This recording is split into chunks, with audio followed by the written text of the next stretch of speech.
Boa tarde, meu nome é Ana Laura, sou fonoaudióloga, pós-graduada em disfagia com enfoque hospitalar. E hoje, o tema da nossa aula vai ser afasia progressiva primária, que é uma patologia que chega bastante para o consultório de fonoaudiologia, mas que a gente ouve pouco falar.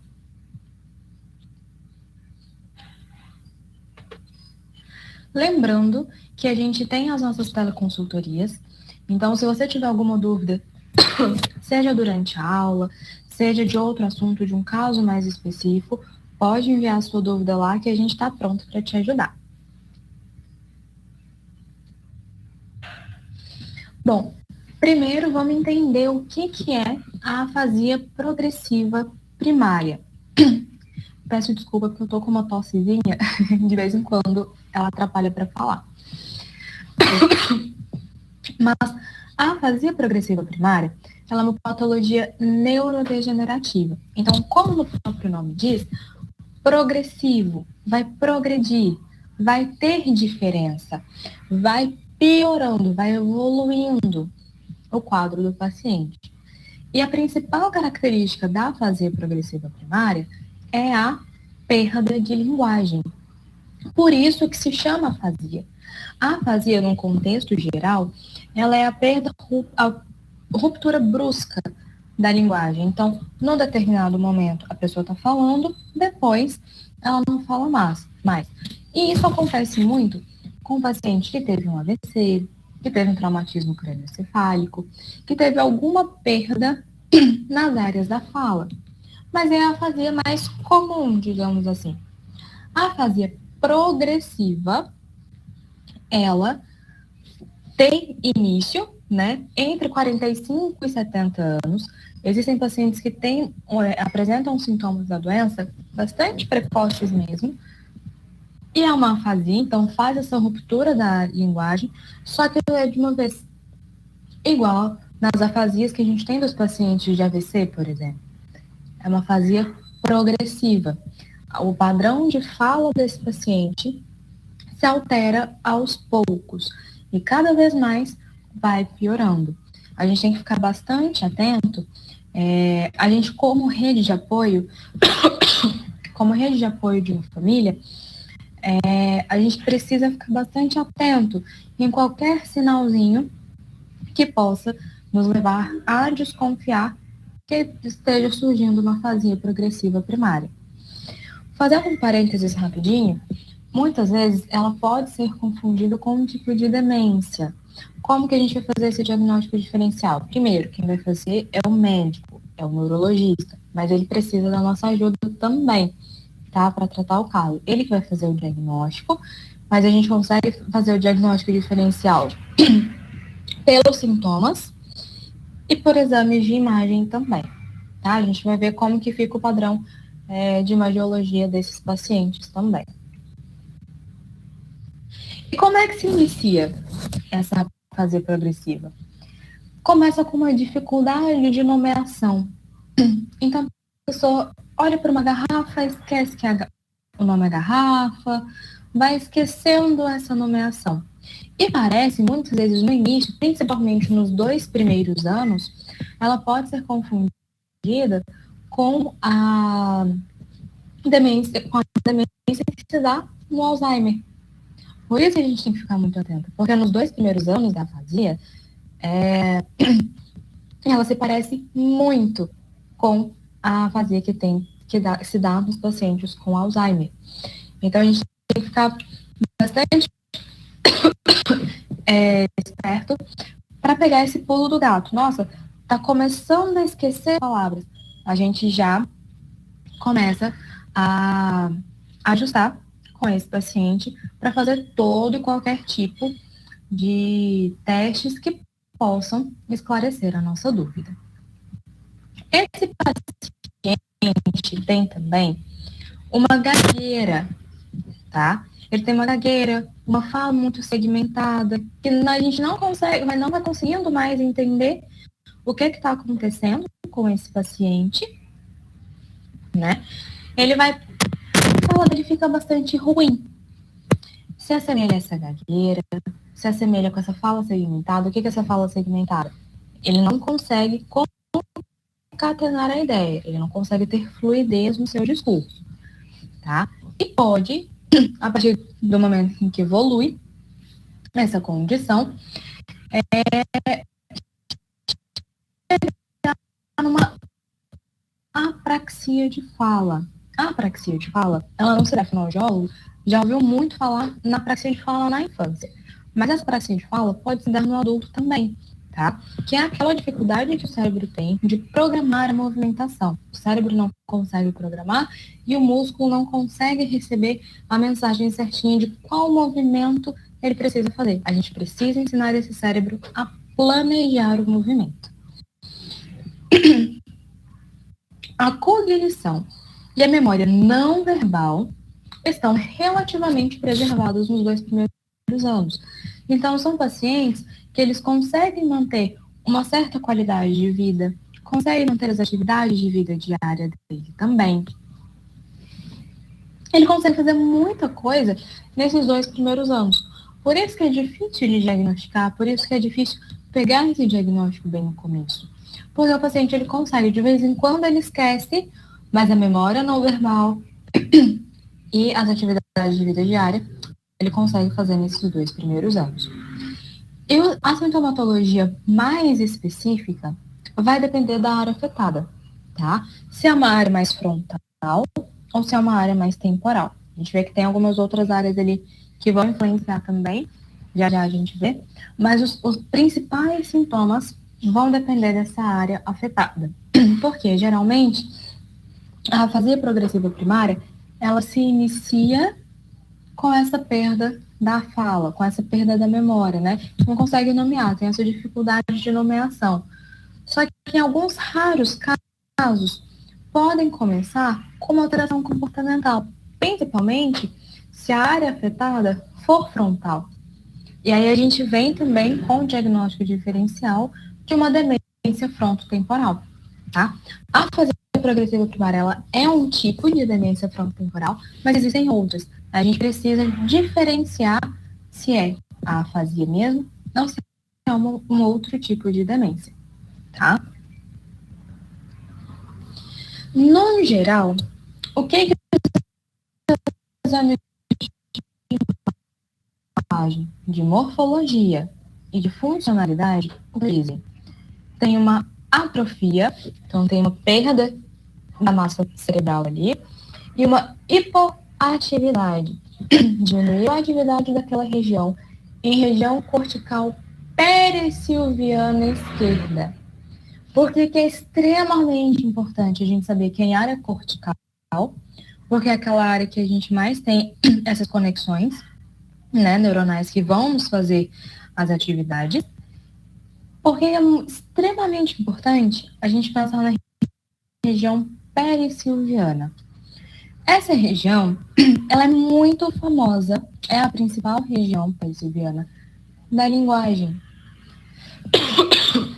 Então, essa região, principalmente do nosso lado esquerdo mesmo, é a principal região responsável pela nossa linguagem. Então, olha só, não faz sentido agora, quando a gente pega a imagem, não faz sentido agora que a gente tem essa perda gradativa de linguagem?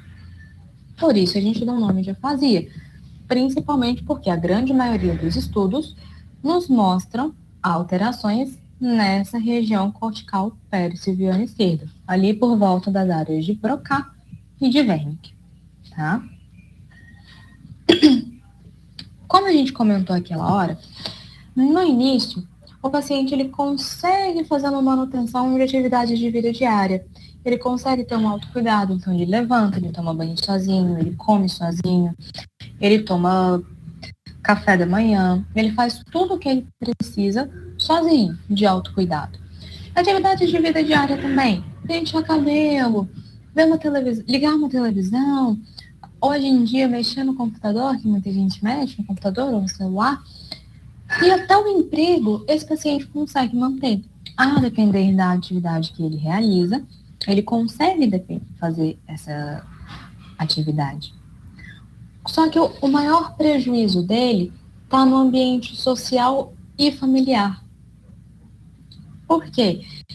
Ele não está esquecendo as palavras. Ele começou a esquecer as palavras, a fala dele começa a ter uma mudança de padrão. Cada tipo de afasia primária, nós temos 3 grandes subtipos, a gente vai ver que eles têm algumas características específicas. Mas, geralmente, o padrão de fala desse paciente, ele é alterado. E aí é a hora que a gente precisa da rede de apoio do paciente. Por quê? Quando ele está em casa, a família não vai ter paciência de conversar com ele. A família vai ficar tentando completar a frase para ele. Tem família que não sabe lidar. E às vezes é por desconhecimento mesmo da situação. Então vai, nossa, mas você não lembra disso? Isso aqui é tal coisa, isso aqui é um copo, você não lembra o que é um copo? Às vezes o paciente sabe a função, mas ele não lembra o nome. Ou pode acontecer o contrário também, ele sabe que aquilo ali é um copo, mas ele não tem noção para que serve aquilo. Então, é um joguinho de paciência mesmo, é um joguinho de saber lidar com o paciente, e mais para frente a gente vai ver toda a equipe que precisa para ajudar nessa manutenção.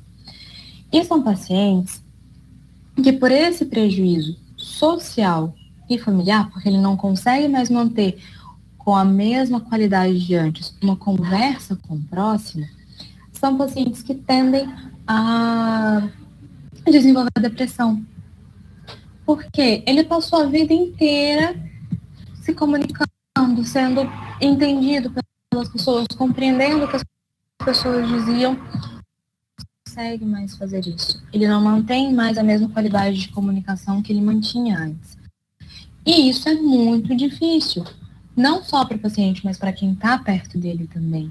Para quem está ao redor do paciente também é muito complicado. E aí, impacta bastante o social, o familiar, o psicológico desse paciente. A compreensão está relativamente preservada. Em geral, são pacientes que conseguem compreender principalmente frases mais curtas. À medida que a doença vai progredindo, essa compreensão de frases complexas se torna mais difícil também. Mas, geralmente, essa compreensão está preservada. E no início, mesmo naquela de início em alteração comportamental, não são tantos casos assim, não é? De alteração comportamental, mas pode acontecer. Tá? Igual a gente comentou, geralmente o principal sintoma, o principal comportamento que altera é o da linguagem. A alteração comportamental geralmente não acontece. Tá? E quando essa doença progride demais, já está bem avançado, o que é que vai acontecer? Mutismo. Porque esse paciente vai perdendo esse vocabulário, essa semântica, essa sintaxe, essa funcionalidade da comunicação, até chegar no ponto de um mutismo, tá?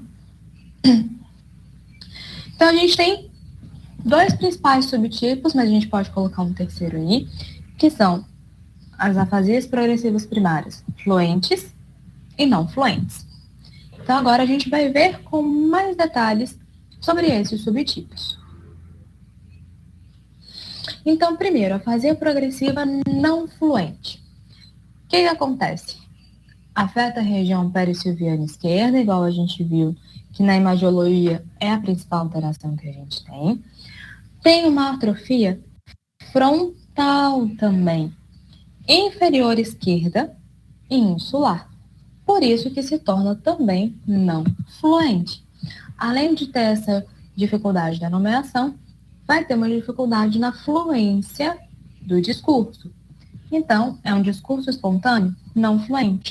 Lembra que se assemelha à gagueira? É esse caso aqui, a afasia progressiva não fluente. O paciente ele vai fazer um esforço muito grande para falar, porque ele não está controlando, e o ritmo da fala desse paciente está abaixo do padrão, tá? Então, a gente vê que aquele paciente que se esforça muito para falar, não consegue ter essa fluência do discurso, igual a gente tem normalmente. O ritmo também está alterado, ele não consegue ter essa melodia, essa modulação da fala. Ele vai ter agramatismo, ou seja, ele vai ter muita dificuldade na hora de frases. A sintaxe dele é muito prejudicada. Ele vai fazer parafasia fonológica. O que é parafasia? Substituir um som por outro som semelhante. Tá? A gente tem parafasias fonológicas, parafasias semânticas. No caso das fonológicas, o paciente ele troca um som por outro som muito parecido. Então, ele pode, ao invés de falar eu calcei a bota, ele pode falar eu calcei a bota. Ele pode fazer isso, que são essas parafasias fonológicas. Essa substituição de sons por sons semelhantes, tá? De uma mesma categoria. A anomia, que é a nossa principal questão aqui, né? Nas afasias progressivas não fluentes. Nas afasias progressivas, né? Então, anomia, a dificuldade de nomear os objetos. Seja objetos concretos, seja objetos mais abstratos, não tem problema. Alguma coisa ele vai ter dificuldade de nomear. A dificuldade de repetição também estará presente. Por quê? É um paciente que pode evoluir com apraxia. Então, a dificuldade de repetição dele é muito grande. Então, relativa para frases complexas. Então, na progressiva não fluente, essa compreensão começa a ficar um pouco mais prejudicada, tá? Principalmente para frases complexas. Se eu viro para esse paciente e eu falo para ele assim, olha, você vai ali no meio da escada, tem um potinho dourado no chão. Você vai pegar esse pote dourado, trazer para mim e fechar a porta quando você chegar. Ficou muito grande, ficou muito complexo, são várias ordens que ele precisa compreender. Ele não vai. Mas se eu falar para ele, vai lá na escada, ele compreende. Quando ele chega na escada, pega o potinho dourado, ele vai lá e pega o pote dourado. Traz ele para mim, ele vai trazer. Fecha a porta, por favor. Ele consegue fechar. Então, já fica aí uma dica para você que conhece alguém, que convive com alguém, ou que não é um profissional fonoaudiólogo que vai reabilitar esses casos, já fica a dica. Fale frases mais simples, para que facilite a compreensão desse paciente, tá? E ele tem uma disprosódia. O que é a disprosódia? É a alteração do ritmo, que lembra, o ritmo está abaixo do padrão esperado para o adulto, e uma dificuldade também na melodia. Esse paciente não consegue ter uma melodia muito bacana. Ele vai falar muito monótono assim, ele não modula a voz dele, você vai ficando enjoado de escutar o que ele está falando quando ele consegue manter a fala totalmente assim. Ele tem dificuldade para fazer esse ritmo, para fazer a entonação, para fazer uma melodia. Tudo isso para ele fica muito dificultado. A anomia, que é aquela dificuldade de nomeação, essa anomia, na progressiva não fluente, ela piora na oralidade, mas ela tende a melhorar na escrita. Então, se a gente pede para o paciente escrever, ele consegue fazer essa escrita principalmente pela semântica, tá? Mas ele pode fazer, tanto na oralidade quanto na escrita, ele pode fazer uma parafasia semântica também, tá? Que é quando ele troca um objeto por algo de uma categoria semelhante. Por exemplo, você mostra para o paciente uma colher e pergunta para ele o que é. Ele vai falar garfo. Ele trocou o nome, mas por uma categoria semântica parecida. Serve para a mesma coisa, tá? E uma grande dificuldade desses pacientes é com palavras isoladas, tá? As palavras isoladas para eles acabam sendo um pouquinho difíceis também. Eles até conseguem compreender, mas eles têm uma certa dificuldade. A palavra isolada para eles, na verdade, fica também melhor de compreensão do que no meio do contexto da frase complexa. A palavra isolada para ele é mais tranquila. É um paciente que, a longo prazo, ele configura uma apraxia, igual a gente comentou. O cérebro começa a ter muita dificuldade para comandar, para fazer o comando, para entender o que ele precisa fazer para fazer aquele som. Daí que surgem aquelas parafasias fonêmicas, porque ele vai trocar um pelo outro, porque não está conseguindo programar certinho. Mesmo que no início a parte escrita dele seja melhor, à medida que ele evolui, a evolução é para uma agrafia. Ele não vai conseguir mais escrever. Você vai pedir para ele escrever para você, ele não vai conseguir, tá? E claro que não é só o fonoaudiólogo, né, que vai avaliar esse paciente, o neurologista também vai avaliar, e uma avaliação neurológica de longo prazo pode demonstrar para a gente o quê? Uma mioclonia unilateral, principalmente por ser do lado esquerdo, né, fica contralateral, uma distonia, aquela dificuldade do ritmo e melodia que a gente já viu, rigidez, tá? Daí a importância também da gente fazer um diagnóstico diferencial, porque pode ser confundido com Parkinson, tá? A principal característica do Parkinson não é o tremor necessariamente, geralmente é mais a rigidez. E uma apraxia também de membros, rigidez e apraxia de membros, não só de oroface, tá? De músculos que a gente usa para falar, comer, deglutir e tudo mais.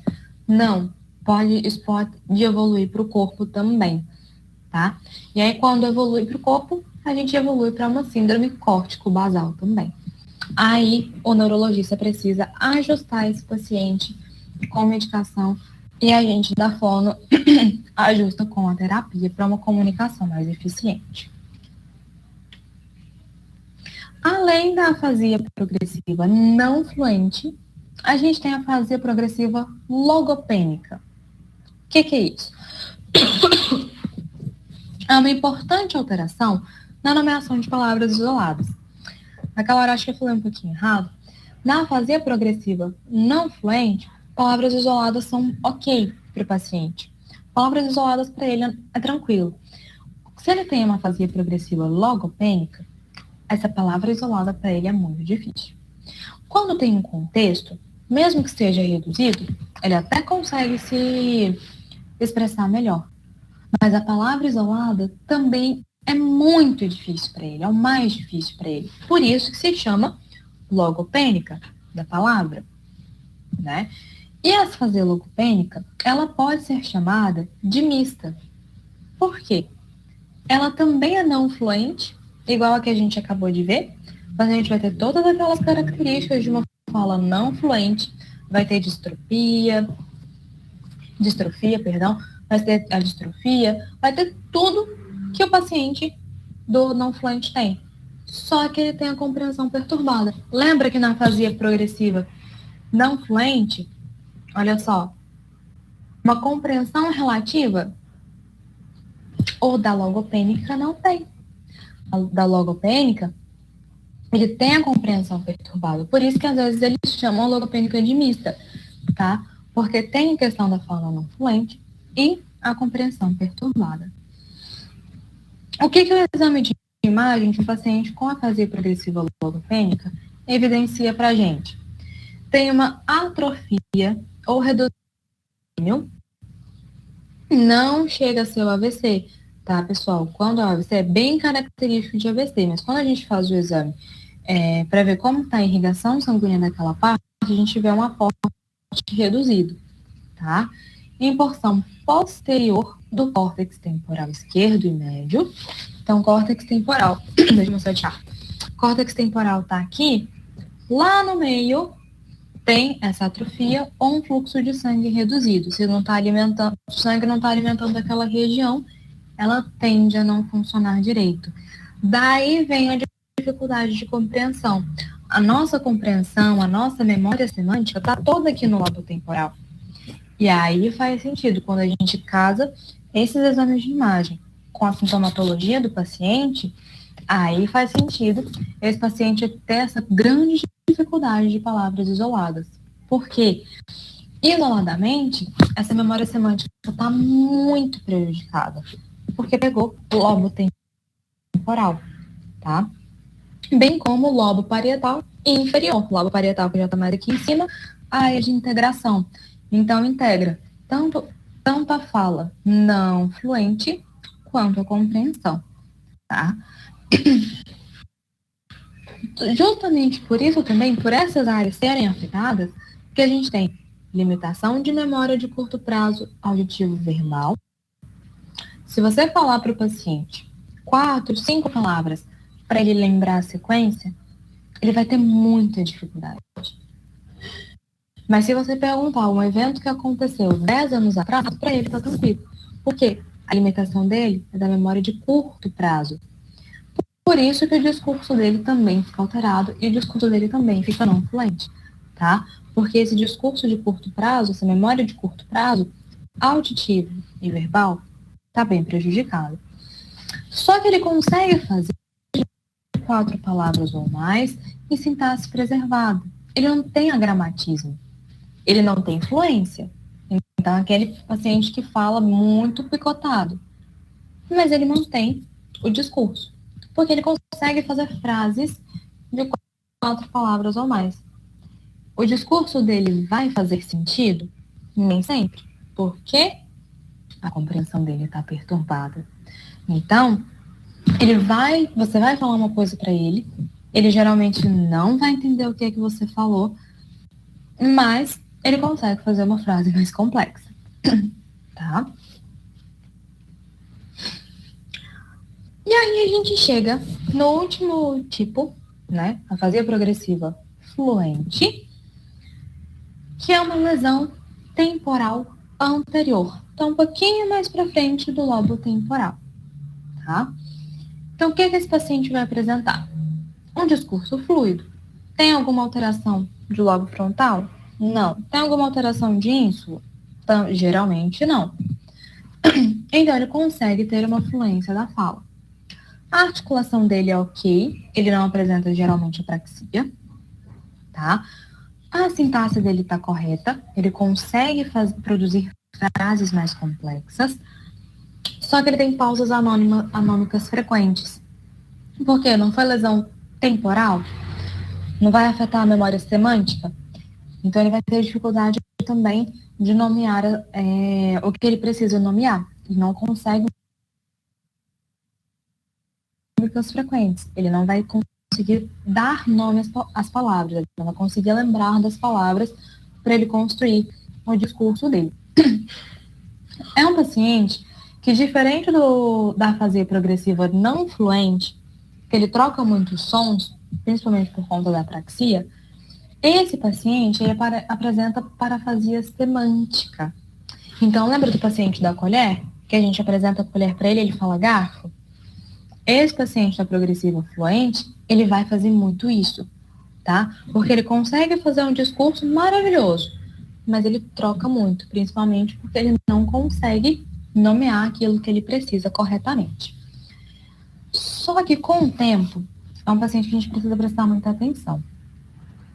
Com o tempo, ele tem perda progressiva de compreensão de palavras isoladas. Então, se ele não vai conseguir mais compreender palavras isoladas, precisa de um contexto para ele compreender, o que esse paciente vai começar a fazer? Circunlóquios, que é quando ele vai começar a explicar o objeto. Então, ele vai falar que comeu um frango ontem. Ao invés de ele falar isso, eu comi frango ontem, ele não vai lembrar a palavra frango. O que ele vai fazer? Ontem, eu comi uma carne branca daquele animal que bate asa, que come milho, que bota ovo. Ele vai começar a descrever o objeto. Ele vai começar a descrever o animal. Vai começar a descrever o sentimento. Ele vai começar a descrição dessas palavras. Ele não consegue mais compreender essa palavra isolada. Aí ele vai fazer essas substituições ao longo do discurso. Se ele não consegue mais fazer o discurso, ele parte para o gesto. Então, quando ele não conseguir mais falar, nem que ele comeu aquela carne branca daquele animal que bota ovo, que come milho, ele vai fazer, ontem eu comi. E ele pode fazer o gesto que representa aquilo que ele quer falar, devido a essa perda da compreensão e do discurso dele, tá? A compreensão dele vai ser perturbada, em geral também, E em todas elas, à medida que a afasia progride, porque ela é neurodegenerativa e progressiva, essa compreensão vai ficando cada vez mais perturbada. Lembra que nos estágios mais avançados, a gente vai chegar no mutismo? Esse paciente é um dos que chega mais rápido ao mutismo, tá? E ele vai ter perda de vocabulário receptivo. Então, a compreensão dele não é perturbada. Da mesma forma, ele vai perder vocabulário receptivo, porque ele não vai conseguir entender o que a gente está falando. Então, qual a principal função que a gente, como fonoaudiólogo, tem que ter com o paciente? Fazer a comunicação ser eficiente, ter uma comunicação funcional para ele, tá? Ainda na progressiva fluente, a gente tem um comprometimento maior em conceitos visuais e concretos que abstratos, devido a uma alteração de compreensão visual também. A gente não viu aqui, ó, que a compreensão dele é perturbada? Quando a gente fala de compreensão, não é só a compreensão auditiva, tá, pessoal? É a compreensão de todos os sentidos. E isso inclui a compreensão visual. Enxergar o objeto, reconhecer o objeto, denominar o que ele é, nomear, dar função. Toda essa compreensão, que começa com o visual, também é prejudicado, tá? Hoje em dia, a gente não tem ainda na literatura um grande consenso acerca de qual desses comprometimentos é maior, tá? Se é do conceito visual concreto ou abstrato. Tem autor que fala que o abstrato ele é pior, o paciente perde o abstrato mais rapidamente do que o visual.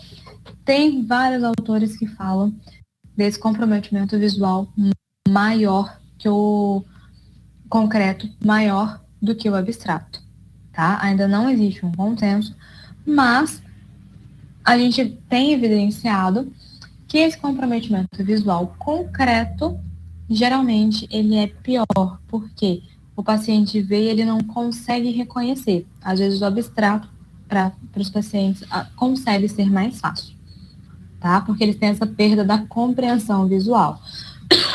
Mas também a gente tem que levar em consideração que cada paciente é único. Então, o paciente, ele não é o nosso diagnóstico. O paciente começou a ter os primeiros sintomas, a família levou no neurologista, o neurologista fez a avaliação, encaminha para a gente faz a nossa avaliação também. Concluímos que é uma afasia progressiva primária. Seja ela de qual tipo? Fluente, não fluente logopênica ou fluente, né? Então, temos duas não fluentes e uma fluente. Seja qual tipo for, o nosso paciente não é somente o diagnóstico. Tem paciente que vai fugir um pouco da regra, que vai fugir um pouco da curva, vai fugir um pouco da nossa literatura. Então, vale mais a gente prestar atenção naquilo que ele está demonstrando nas nossas avaliações e terapias, do que se prender somente à literatura. A literatura existe, é validada, nos respalda para a gente ter um norte, mas a gente não pode ficar fechado nesse diagnóstico, tá? Então, nesse caso da afasia progressiva fluente, tem literatura que fala uma coisa, tem literatura que fala outra. O que eu sugiro? Observe o que seu paciente te apresenta.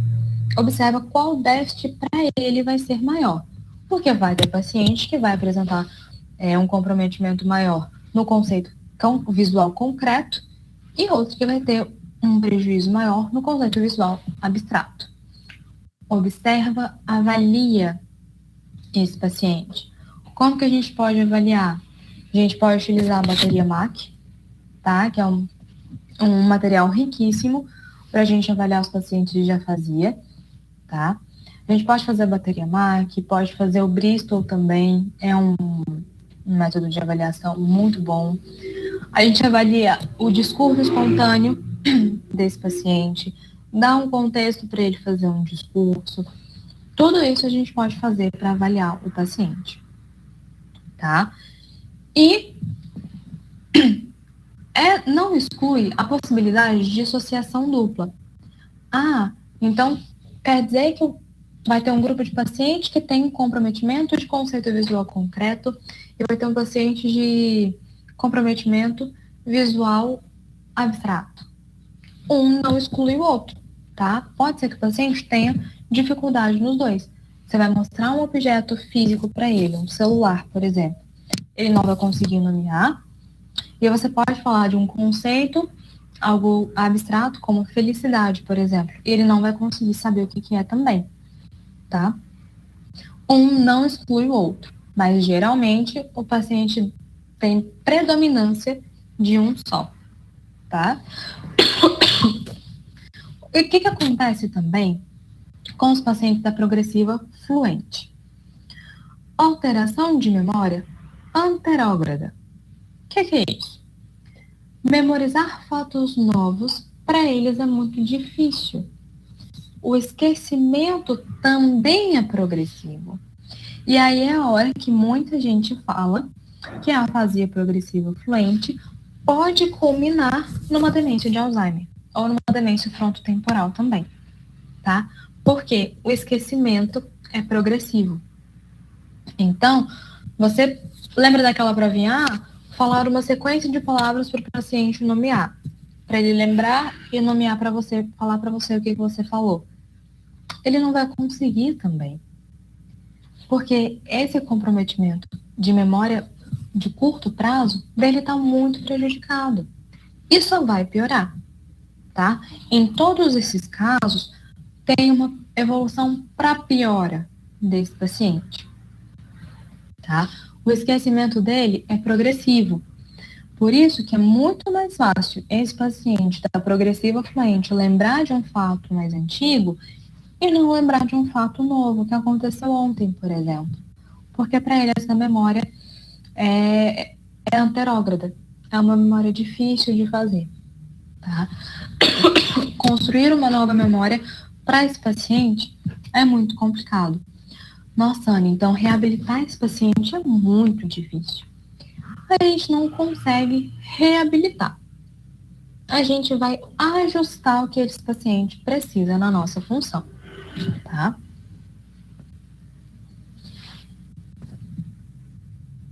Esse da logopênica saiu no lugarzinho errado, mas não tem problema. Então, voltando um pouquinho lá na logopênica, tá? O slide ficou na ordem contrária, mas não tem problema, a gente retoma a fazer a logopênica aqui, tá? Então, a gente viu que na logopênica o paciente tem uma importante alteração na nomeação de palavras isoladas, é também chamada de mista, né? Porque a fala é não fluente, mas a compreensão também é perturbada. Tem atrofia ou reduzido fluxo sanguíneo em porção posterior do córtex temporal esquerdo médio, bem como o lobo parietal inferior. A limitação de memória de curto prazo é que culmina no discurso alterado, mas ele consegue fazer uma frase mais complexa, isso a gente já viu. Mas o discurso dele é pouco fluente, né? Ele tem essa dificuldade da fluência, por isso que a logopênica é não fluente também. Ele tem uma lentidão no ritmo e longas pausas anômicas, mas tem dificuldade de articular ou no discurso, tá? Ele pode surgir parafasias fonológicas, que são aquelas parafasias de trocas de sons, tem a repetição e compreensão de frases complexas prejudicadas e a patologia subjacente mais comum, Alzheimer. Intervenção. O que a gente precisa para intervir com esse paciente? Primeiro, neurologista, porque é ele que faz o diagnóstico diferencial. Se é uma afasia progressiva primária não fluente, afasia progressiva logopênica ou afasia progressiva fluente. Qualquer um desses três, o neurologista vai influenciar, vai bater o martelo e dizer sim ou não, tá? Mas ele pode pedir ajuda para a gente, como fonoaudiólogo. Por quê? Provas funcionais de comunicação é a gente da fono que faz, tá? Então, a gente tem essas provas, igual eu falei para vocês. A gente pode usar o bateria MAC, o Bristol, também é um material muito bom da gente fazer. Podem existir materiais complementares de avaliação. avaliação do discurso verbal, discurso espontâneo verbal, discurso escrito, ditado, tudo isso a gente pode usar para avaliar esse paciente. E aí a gente vai vendo as características que esse paciente apresenta, envia o nosso relatório para o neurologista, e aí ele fecha esse diagnóstico para nós, tá? O psicólogo, ele se faz muito importante na nossa equipe. Por quê? Esse paciente é um paciente que precisa muito de rede de apoio.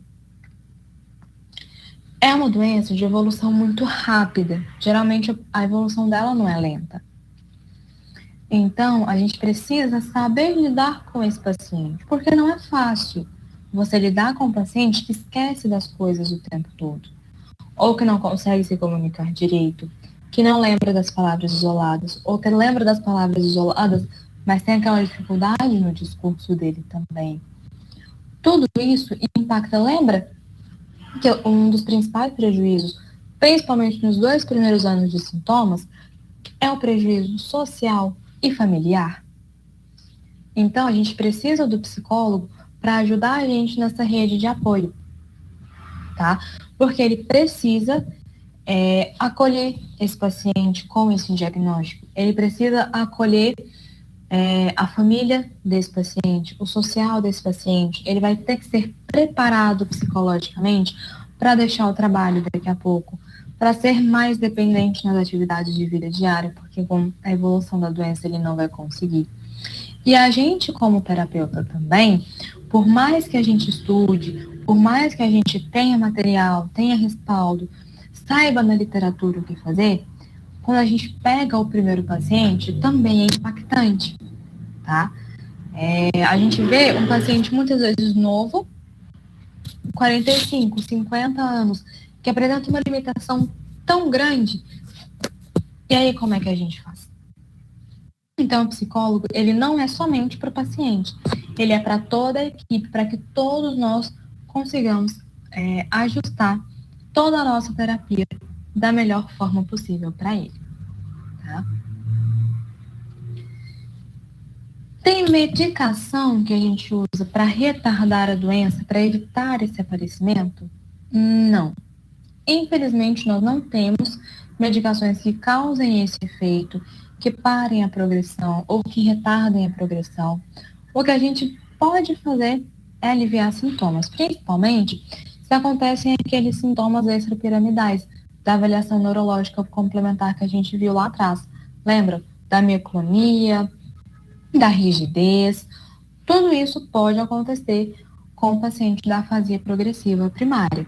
Então, o médico vai ajustar a medicação para esses sintomas serem aliviados. Mas impedir a progressão dessa doença, a gente não consegue, tá? E a fonoterapia? O que o fonoaudiólogo vai fazer com esse paciente? Primeiro, vai ajudar o neurologista a fechar o diagnóstico de uma afasia progressiva primária, mediante as avaliações, tá? É interessante que se use os protocolos de avaliação, tá? Porque tem fonoaudiólogo que não gosta de usar um protocolo fechado. Dependendo da patologia, isso é ok. A gente deixa o paciente livre e a gente avalia na espontaneidade. Principalmente paciente criança, a gente pode avaliar na espontaneidade. Não necessita majoritariamente de um protocolo. Mas é interessante que a gente use, porque os protocolos foram validados, né? Os protocolos estão ali para isso, para a gente ter um padrão, para a gente ter uma curva do que é esperado. Então, usem bateria MAC, usem o Bristol também, usem ditado para os adultos. E a gente consegue achar os ditados de adultos também. Podem usar álbum fonético fonológico, vocês podem fazer o ditado com o álbum fonético fonológico. Pode ser o da BFW, ou se você tem o seu próprio álbum, ou se você tem o seu próprio álbum também. Mas usem materiais respondados e validados, porque são pacientes um pouquinho mais delicados para a gente lidar, tá? Fizemos a avaliação, ajudamos o médico? Não, realmente, vamos bater o martelo que é uma afasia progressiva? Beleza, vamos classificar agora em não fluente, logopênica ou fluente, né? E qual é o nosso principal objetivo? Comunicação funcional, tá? O paciente ele vai apresentar um aumento progressivo dos déficits linguísticos. Com o tempo, a anomia vai ficar pior, as parafrasias vão ficar piores, os circunlóquios vão ficar piores, a comunicação gestual vai estar cada vez mais presente e a nossa principal função é compensar esses déficits linguísticos. Como nós fazemos isso? Trabalhando essas atividades de vida diária com o paciente, tá?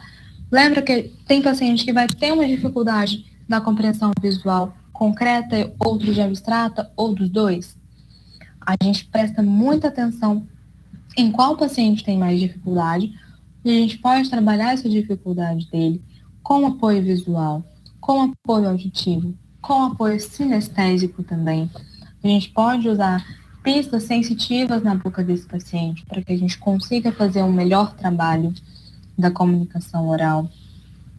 Se você é um familiar, um cuidador, um neurologista, um outro profissional que vai lidar com esse paciente, atentem-se para a comunicação mais assertiva. Então, façam frases mais simples, sejam objetivos. Se querem dar opção para o paciente para que ele tenha autonomia, quanto mais autonomia a gente conseguir conferir a esse paciente, para ele vai ser infinitamente melhor também. Se conseguir oferecer isso, oferece só duas opções. Você quer suco de uva ou de maracujá? Você quer usar a camisa azul ou a camisa verde? É importante a gente ter essa comunicação cada vez mais próxima do paciente. Falar de forma que ele possa compreender da melhor forma possível, principalmente para os pacientes com alteração de compreensão muito importantes, os avásicos primários logopênicos e os fluentes, que têm alteração de compreensão mais acentuada, né, que a gente viu ainda há pouco. Quanto mais alteração de compreensão, mais a gente precisa trabalhar essa compreensão, dar função para as coisas e não fazer uma alteração, não fazer uma terapia com o paciente que não seja eficiente para ele, que não faça sentido para ele. Os pacientes tendem a não engajar em terapias que eles não veem sentido. Então, não adianta um paciente que tem uma afasia progressiva primária, seja ela de qual tipo for, e a gente trabalhar, por exemplo, nome de animais, se ele tem uma anomia mais importante. Trabalhar nome de animais, sendo que é um paciente que trabalha como motorista. Para ele não vai fazer sentido. Mas se ele ainda trabalha como motorista, se a gente pegar as funções do carro, por exemplo, nomear as partes do carro, nomear os lugares que esse carro vai, ajudar nesse sentido para o paciente, ajudar no sentido do dia a dia do paciente, ter o concreto, ter todas as vias sensoriais de entrada trabalhadas, aí a gente consegue um resultado bacana. A gente não vai recuperar, tá? Igual a gente viu aqui, não tem como a gente retardar a doença, mas a gente consegue ser funcional. É uma comunicação funcional que a gente precisa ter. Enquanto o paciente conseguir se comunicar, a gente preza pela comunicação verbal, tá? Mas quando a gente vê que está evoluindo para um adramatismo, para uma anomia mais severa, para um mutismo, está quase chegando no mutismo, a gente tem que fazer essa comunicação ser funcional, seja por um PECS, por um TIT, alguma outra forma de comunicação, seja gestual, seja visual, por apontar, ver o que funciona melhor com o seu paciente. Tá? Cada paciente, igual eu frisei ao longo da aula, cada paciente é único. Cada paciente tem um padrão de comportamento. Cada paciente tem um histórico de vida. Então, busquem aquilo que faz sentido para o paciente de vocês.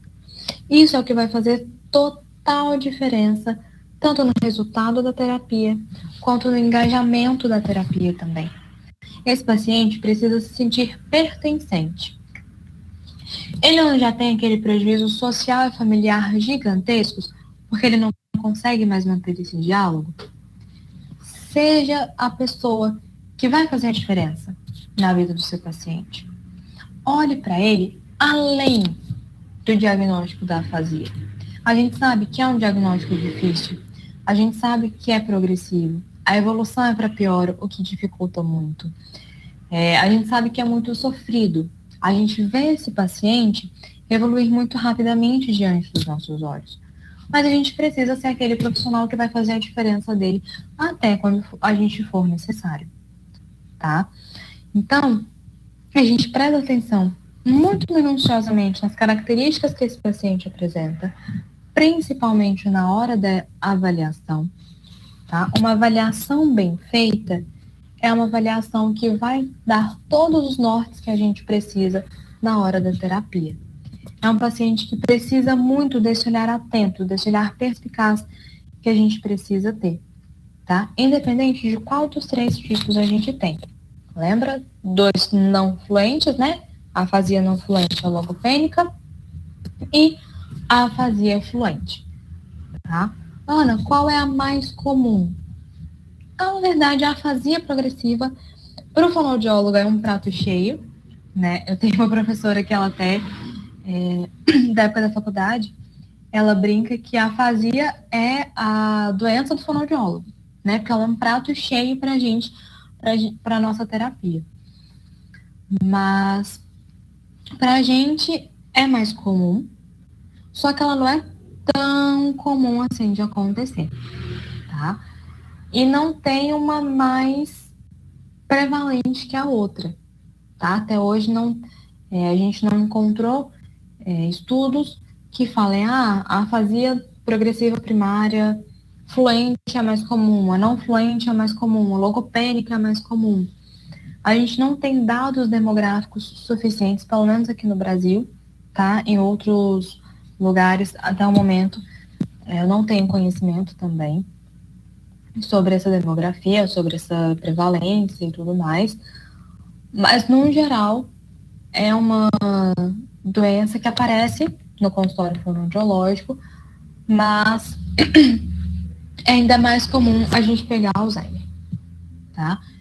E é muito importante a gente fazer esse diagnóstico diferencial também. Para a gente, da fonoaudiologia, às vezes acaba sendo um pouco semelhante o processo terapêutico de um paciente com Alzheimer, de um paciente com demência, de um paciente com afasia progressiva. As terapias, elas se misturam um pouco. Às vezes não é algo tão característico, por exemplo, uma terapia de disfagia para um paciente neurológico e disfagia para um paciente mecânico, porque teve um câncer de língua, por exemplo. São terapias muito específicas. Essas terapias de linguagem, elas já são mais homogêneas, tá? Elas já se misturam mais, não é tão categórico. E a gente precisa buscar, igual eu já falei, a gente precisa buscar aquilo que faz sentido para o nosso paciente. Não adianta a gente chegar com uma terapia que não tem nada a ver, que não vai surtir efeito para o paciente. E sempre, sempre, sempre, pessoal, sempre, sempre se comuniquem com a equipe, tá? O fonoaudiólogo, ele não atua sozinho. E a gente precisa comunicar a equipe. A gente precisa comunicar o neurologista da piora do paciente. A gente precisa comunicar o psicólogo de como que tá a rotina da família, se a família está aceitando, se a família não aceita, se a família ainda está na fase do luto, vamos trabalhar esse luto, vamos trabalhar essa negação. A rede de apoio também, esse paciente precisa de mais, porque ele não vai conseguir mais, ao longo do tempo, fazer as suas atividades de vida diária, o autocuidado e afins que lá no comecinho, nos 2 primeiros anos, ainda estão muito presentes, estão mais firmes, né? E a gente precisa comunicar para a equipe, toda ela, seja quem for, como é que a gente está se comunicando com esse paciente. Se esse paciente ainda consegue ter uma comunicação verbal eficiente, se essa comunicação já está começando a deteriorar de uma forma mais importante, se a gente já chegou na fase de uma comunicação alternativa, se a gente já chegou na fase do mutismo, tudo isso a equipe precisa estar a par. Esse olhar atento a essa evolução da linguagem é principalmente o fonoaudiólogo que vai pegar, porque é a gente que está ali lidando com essa comunicação do paciente, tá?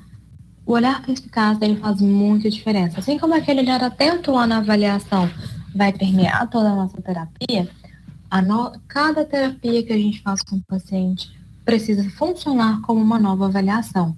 Opa, essa atividade aqui eu dei 2 semanas atrás, ele foi bem, acertou 90%. Hoje ele já acertou 85%. Nossa, do próximo, daqui a tanto tempo eu faço de novo, ele já acertou 70%. Algumas provas de terapia a gente também repete para acompanhar essa evolução, tá?